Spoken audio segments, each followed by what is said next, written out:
In this video, I am going to show you how to unlock the Warrior Overdrive mode in Final Fantasy X for your key damage dealers in record time. Want to demolish your enemies and make early game bosses a complete joke? Now forget the slow, repetitive grind. This is about farming the smart way. What if you could unlock one of the most useful abilities for Tidus and Auron before you even leave the tutorial area? This isn't just a small tip, it's a strategy that will completely change your early game, letting you build overdrive gauges faster, end battles quicker, and turn your core fighters into the powerhouses they're meant to be right from the very start. First, let's quickly break down what we're talking about. Overdrive modes are basically settings that decide how a character feels their super move gauge. You've probably been using the default stoic, where the gauge fills up when you take damage. That is great for tanks and healers, but for your main attackers, it doesn't make sense to me. Why should Tidus or Auron have to get beat up to build their meter when their job is to hit the enemy? Now I can understand Auron since he is naturally your tank, but you want to use him in versatile ways. That's where the Warrior Overdrive mode comes in. With Warrior equipped, a character's overdrive gauges charges when a character damages an enemy, but it's more complex than that. The amount of gauge you get is based on a specific formula. The game looks at the damage inflicted versus the estimated damage, which is the theoretical damage your character would do with a basic attack against an enemy with 0 defense. Now, the technical formula is the damage inflicted times 10 divided by the estimated damage, with a maximum charge of 16% per hit.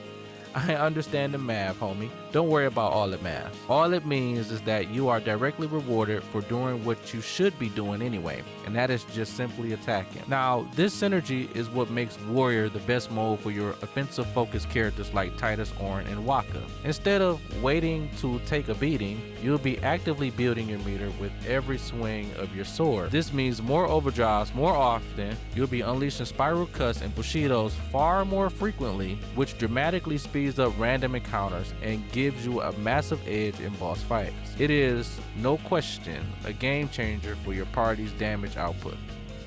So how do you get this amazing ability anyway? It is not in the treasure chest or on a sphere grid or anything. Overdrive modes are unlocked by performing specific actions a set number of times. Now, to unlock Warrior, a character just have to deal damage to an enemy. The exact number of hits vary character by character. For an example, Auron needs the fewest, which is just at 100 attacks. Kamari needs 120, Tidus needs 150, and Wakka requires 160. And here's the key. The game is counting the number of times you land a damaging hit, not how much damage that you do. A weak hit for 20 damage counts just as much as a massive critical for 500. This means you don't need to be strong to unlock Warrior. You just need to be persistent. It is also important to know that what counts. Any standard physical attack or offensive ability that deals damage, including magic, will add to the counter. However, using items like grenades or using an overdrive itself does not, and I repeat, does not count towards unlock. So for this strategy, we're going to focus on pure, simple, basic attacks. Alright, here's the best strategy for the entire game for an early power boost. We're going to get Warrior for Tidus and Auron in the first 20 minutes of gameplay, during the prologue in Dreams Anarchy. Now, this is possible during the sequence where Tidus and Auron are on the highway fighting off waves of sin scales. After the initial boss, Sin Spawn summons a lot of sin scales.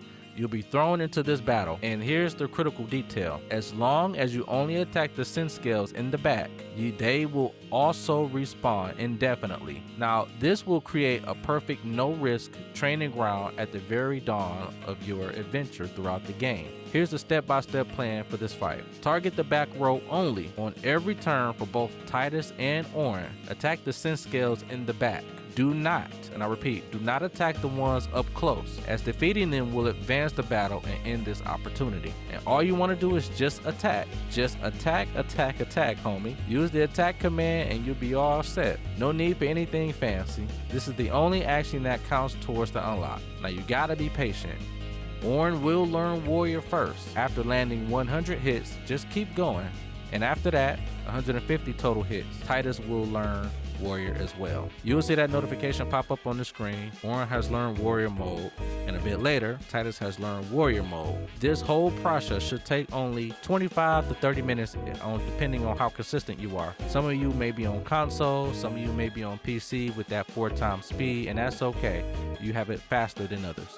But if you're on console, it should take around 25 to 30 minutes depending on how consistent that you are. Now, once you have the modes unlocked, defeat the sin scales and move up front to proceed with the story. You have just secured one of the best overdrive modes in the game for your first 2 party members before the game has even truly begun.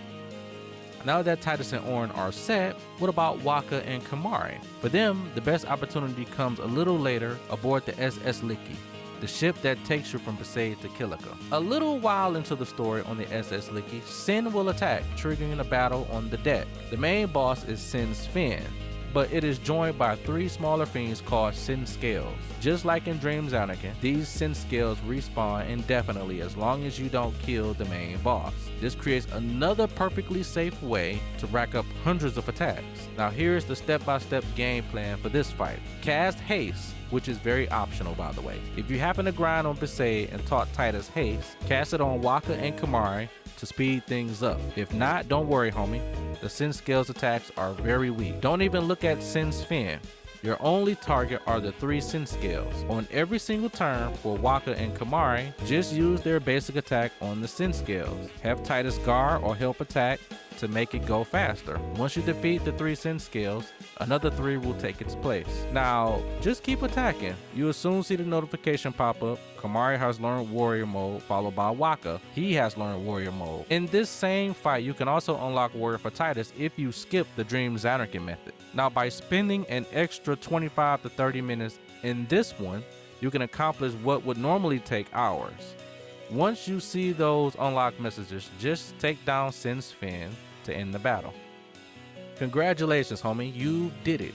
You've unlocked what is arguably one of the best overdrive modes for your damage dealers before the game has even really started. Now you can't change modes during battle, so you have to wait until you have access to the menu. Now for Orin, however, you have to wait until the events of Luca when fiends started to attack your blitzball game. So after you unlock Orin at that time, that is where you get to use him and change his overdrive modes. So you gotta wait eventually until you get Orin. But for Waka and Kamari, your first chance is in Kilika Woods. Open your main menu and go into the overdrive section and you will see your character list. Select the character and you will find an option to change their mode. Go in there and you will now see Warrior available right next to Stoic. Select it and you'll be all set. From this point on, every time they deal damage, you'll see their overdrive gauge shoot up. And remember, the amount of gauge fills is proportional to the damage you deal. So as you get stronger, your gauge will fill even faster. If you use cheer 5 times, you will deal more damage in a battle and fill that gauge even faster. If you use cheer and you get a critical hit, it will even skyrocket even more. But just remember, 16% is the maximum. Unless you got your celestial weapons and have triple overdrive, then it will absolutely skyrocket, you know what I'm saying? If this guy helped you power up your party and change your Final Fantasy X experience, do a brother a favor and hit that like button and subscribe to the channel for more Final Fantasy X deep dives,